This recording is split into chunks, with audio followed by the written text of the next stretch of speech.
Welcome to Raise Nation Radio, the podcast for nonprofit movers, shakers, and change makers. We are here to fuel your passion with a daily dose of fundraising inspiration while keeping the conversations and connections from the annual Raise Conference alive all year long. Tune in for fresh perspectives, bold strategies, and the hottest trends lighting up the nonprofit world. Whether you're just starting out or a seasoned pro, buckle up. Each episode is packed with lively discussions, expert insights, and creative solutions to help you make an even bigger impact. Now get ready for another exciting episode. Please welcome your host from One Cause, Dawn Lego.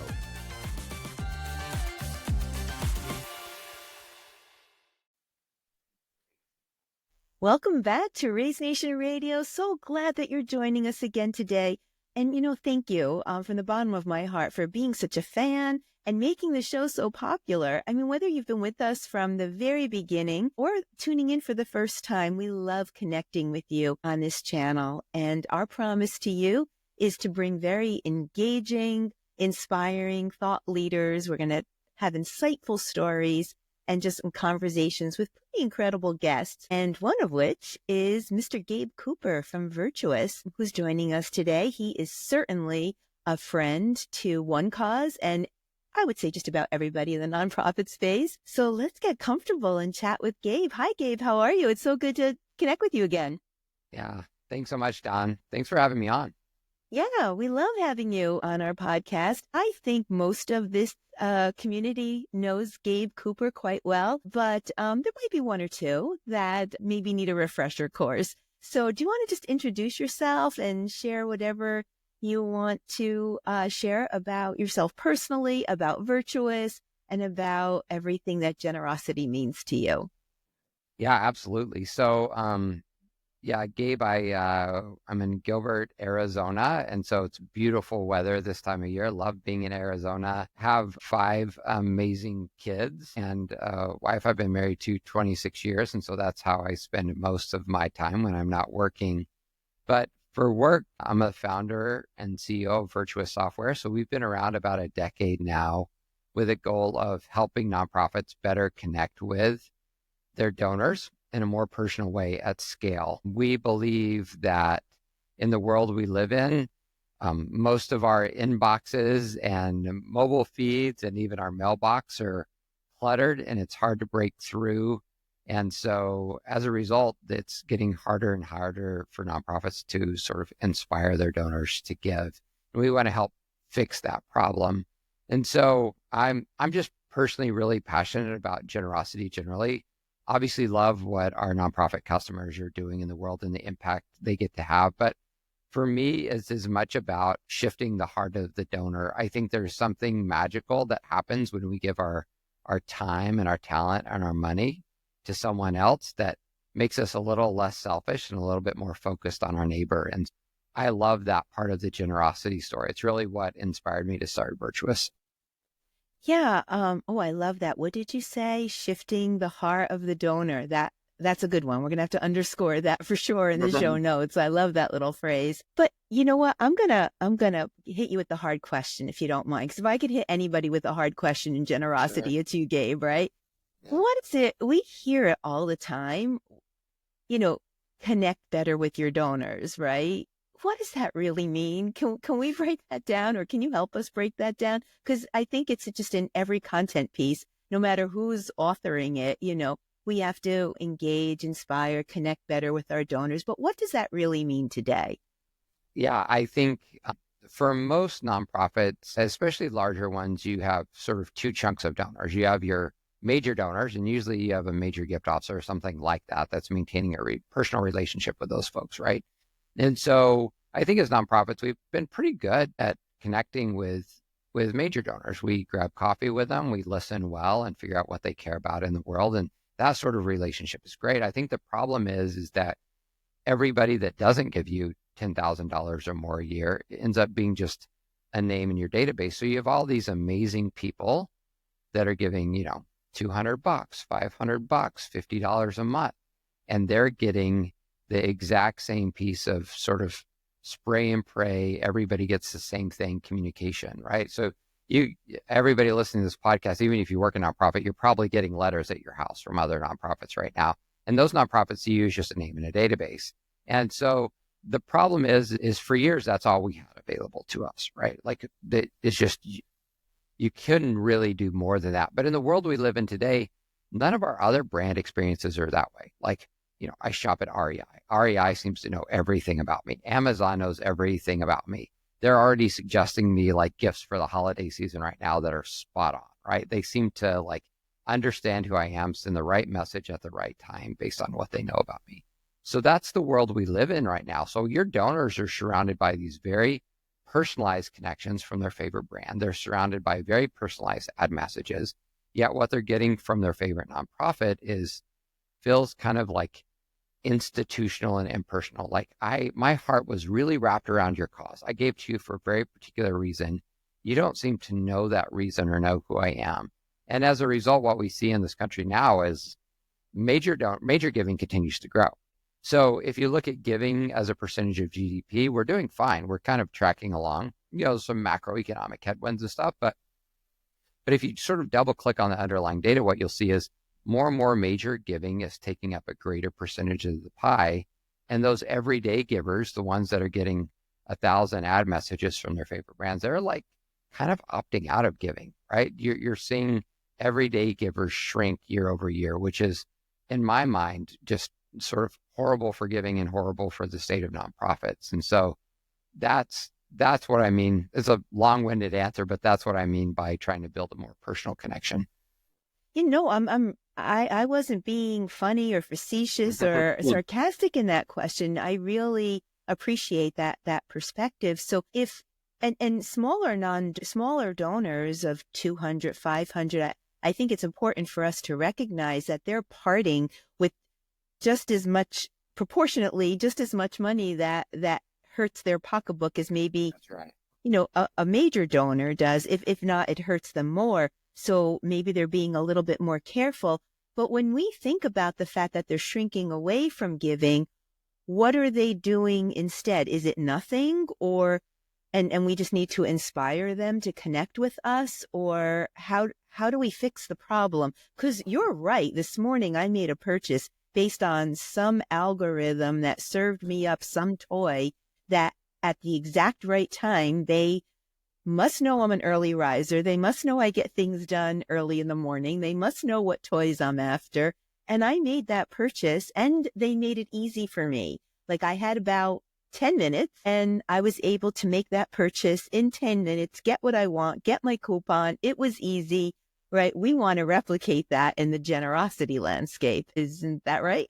Yeah, that's exactly right. There's a famous quote that we use a lot by a woman named Eglantine Jubbs that basically says, your donors aren't ungenerous, they're just distracted. That's kind of a summary of the quote, but we're just busy and distracted. And we're getting these personalized touch points from everywhere else except for our favorite cause. And it's just hard to break through. So yes, like the way you break through in your case you gave with that toy is, why can't a nonprofit do the same thing?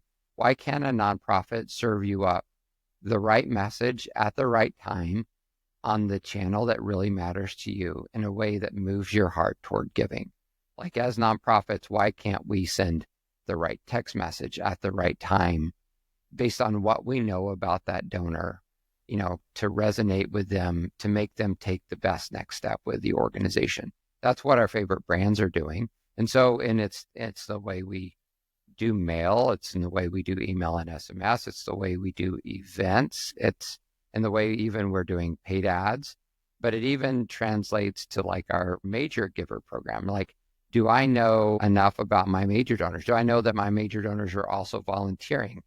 Can I learn from that data to craft a better gift ask to my major donors, right? Like, and so it really comes down, the responsive fundraising, it really comes down to, how do you listen really well at scale to figure out who all of your donors are, not just your major donors, but how do you figure out who people are, because you can't build a relationship with somebody you don't know.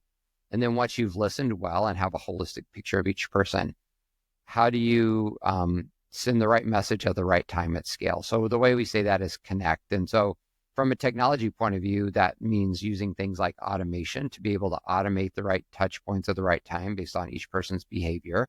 But it can also mean just prompting somebody on your team to pick up the phone and call at the right time, right? And then suggest is the third thing we talk about, which is we don't want to suggest the next step that's inappropriate.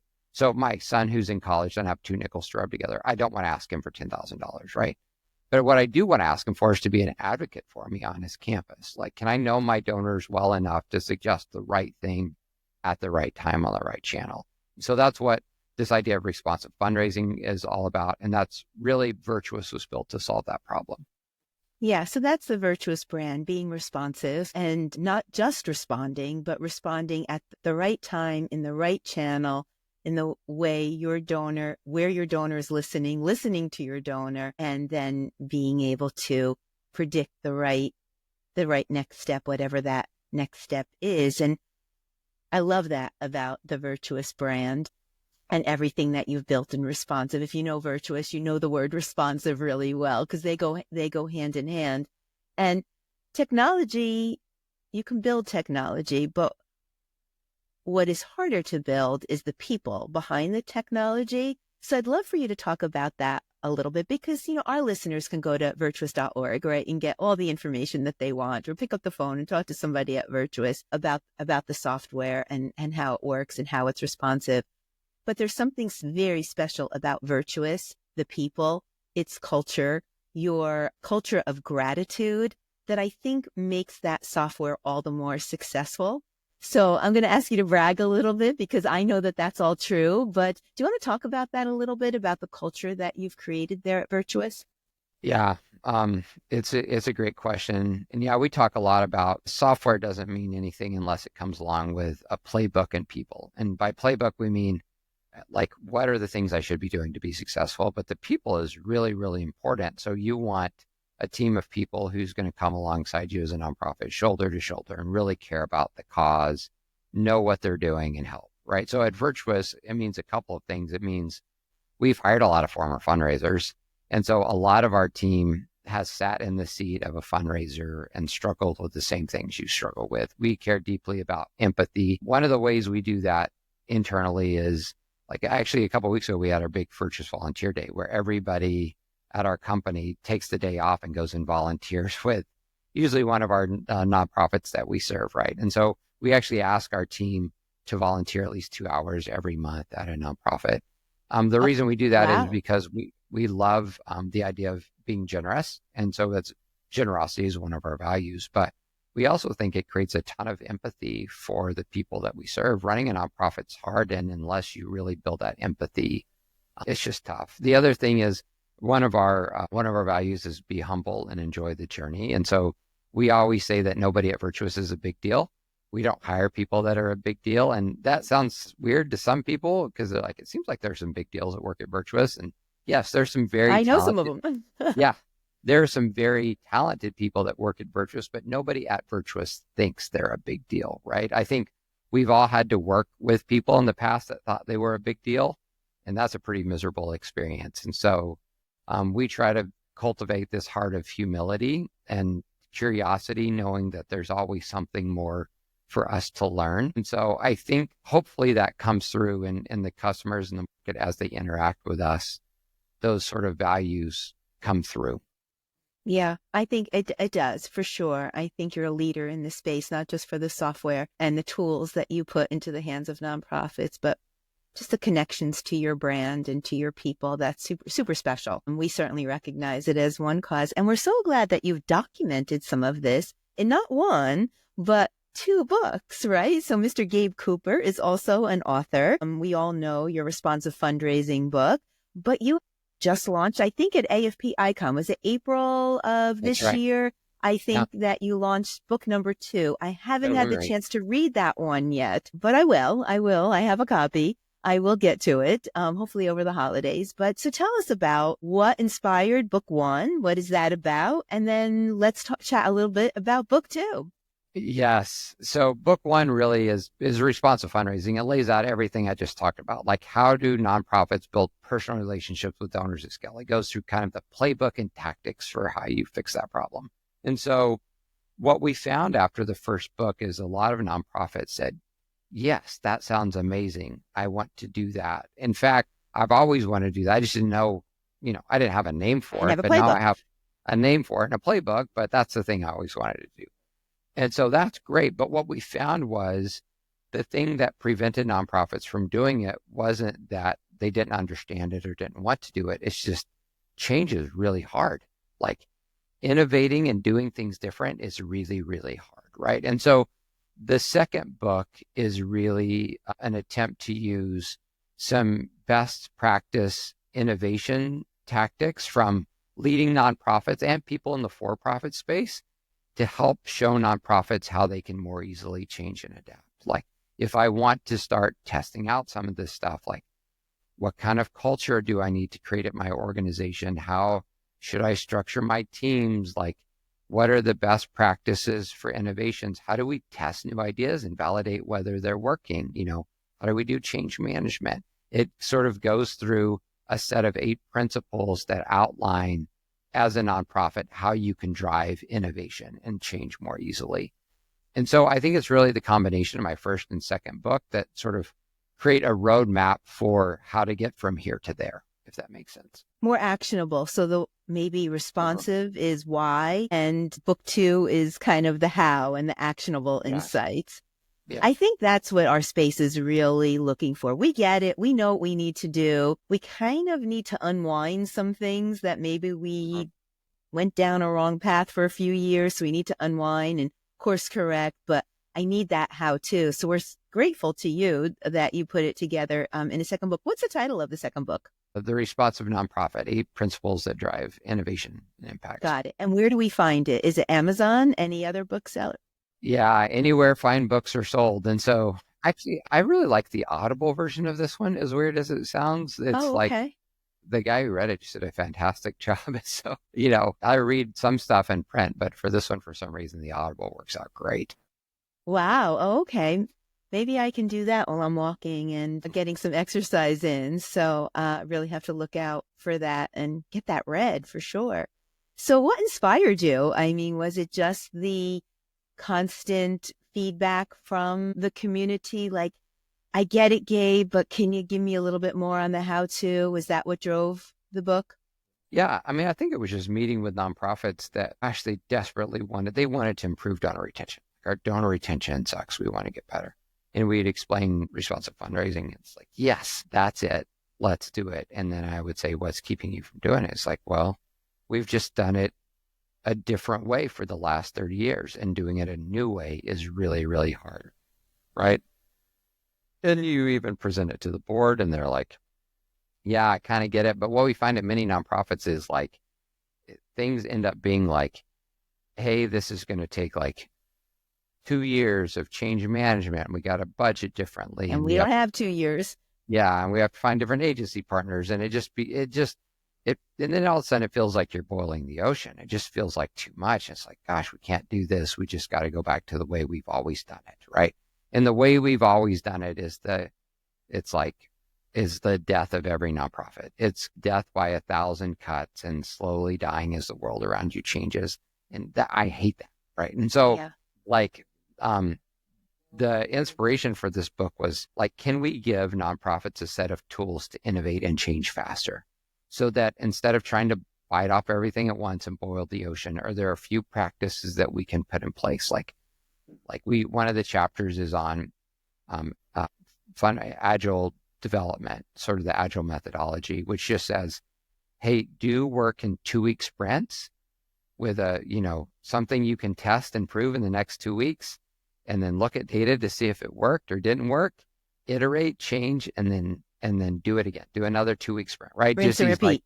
To rinse and repeat. These like small practices so you don't feel overwhelmed. You do a little bit at a time. One of the principles is on human-centered design, which is basically the idea of instead of having these like top-down decisions from your executive team, you're actually talking to your donors and the people that you serve, building empathy to figure out what they want and figuring out how you can deliver value more quickly based on what you're hearing from the folks you're serving, right? So just really easy principles to help you innovate and move faster as a nonprofit. Yeah. Yeah, I was talking to Becky Endicott recently, and isn't she? I know. She's such a good friend and has such great perspective and empathy for sure. And she's like, it all starts with like just gratitude, you know, creating a culture of gratitude every day, all day. And that is something that you can do pretty quickly. And it's interesting when you express, and Eric Tamales is big on this too. I was just speaking with him on your team. When you start with that place in your heart of gratitude every day, all day, and you inspire your team to do the same, there's change. That's a change agent right there. So there are things that we can do. And I'm glad that you're spearheading and leading the charge and coaching us in that direction.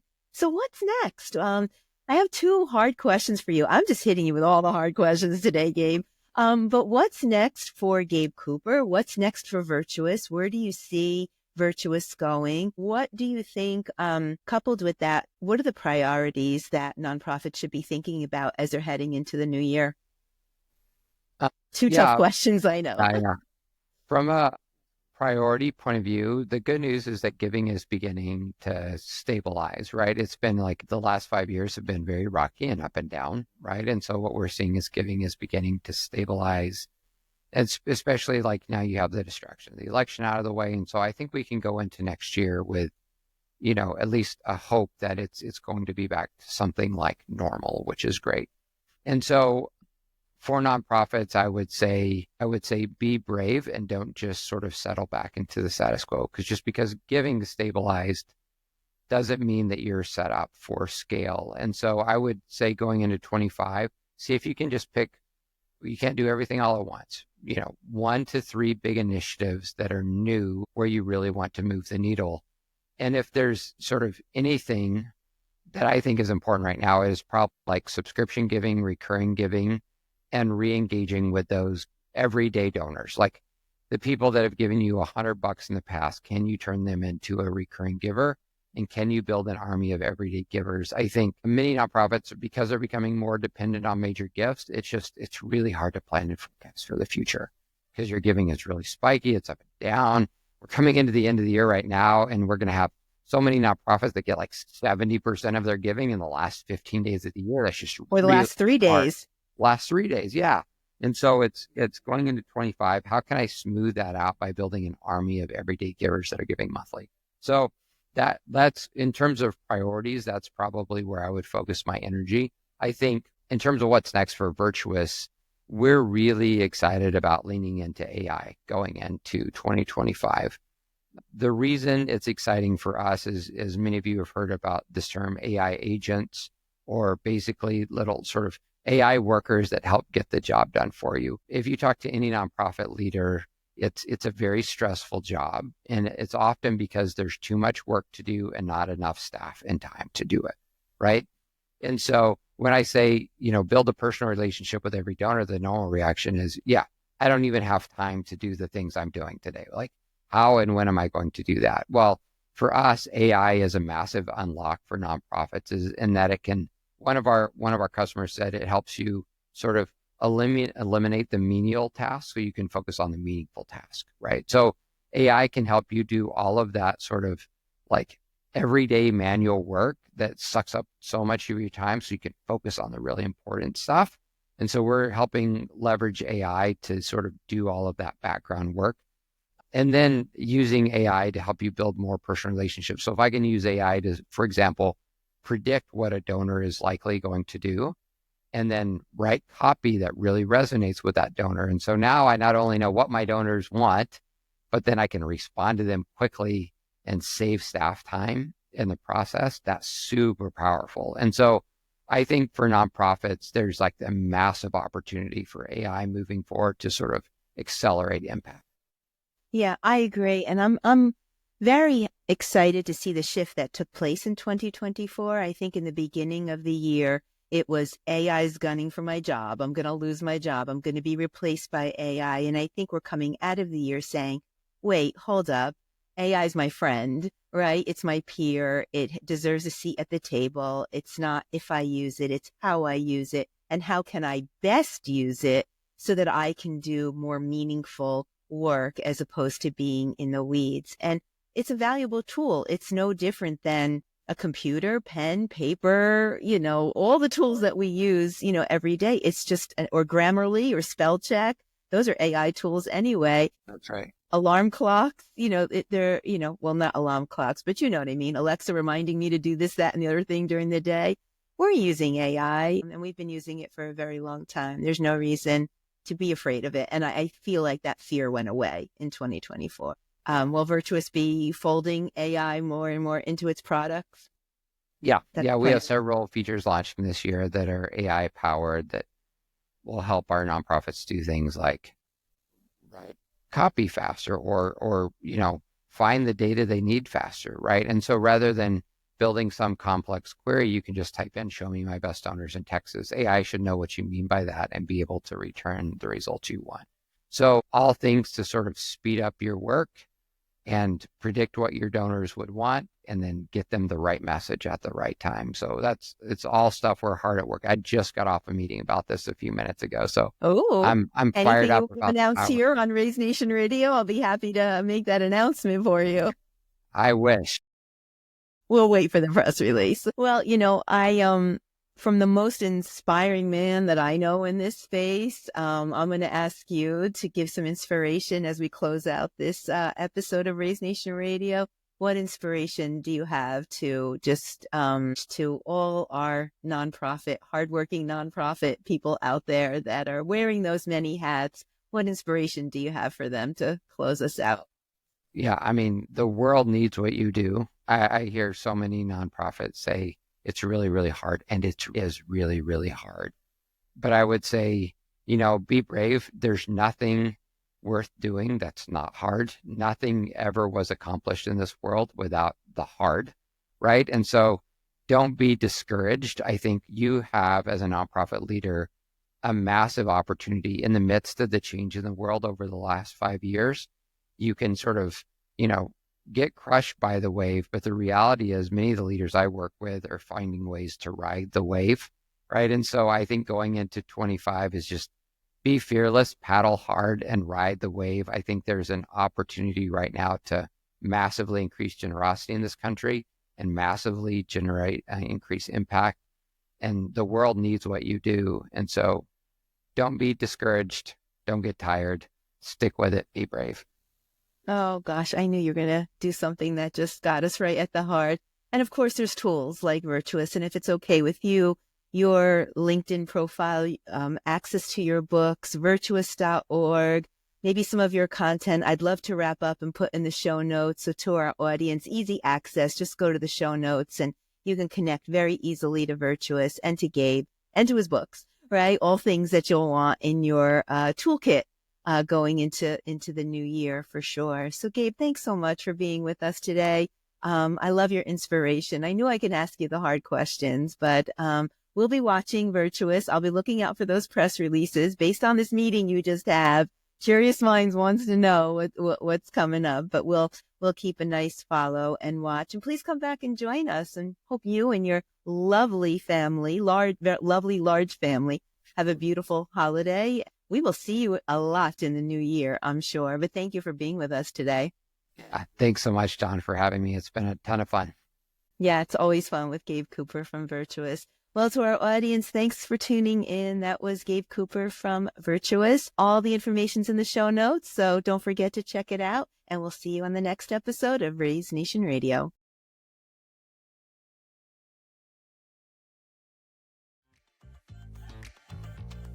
Fearless Fundraisers, that's a wrap for today.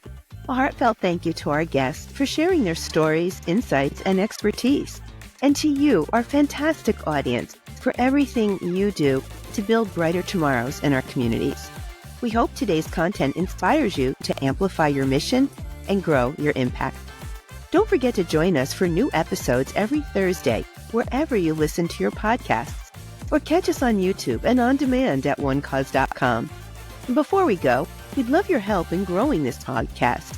If you enjoyed today's episode, please follow, and subscribe to Raise Nation Radio. Share it with a friend, and please leave us a review so we can continue delivering content that inspires and empowers. Raise Nation Radio is produced in partnership with One Cause, your go-to for digital fundraising solutions that connect nonprofits with their donors and drive results. Visit onecause.com or scan the QR code to schedule a one-to-one with their fundraising experts.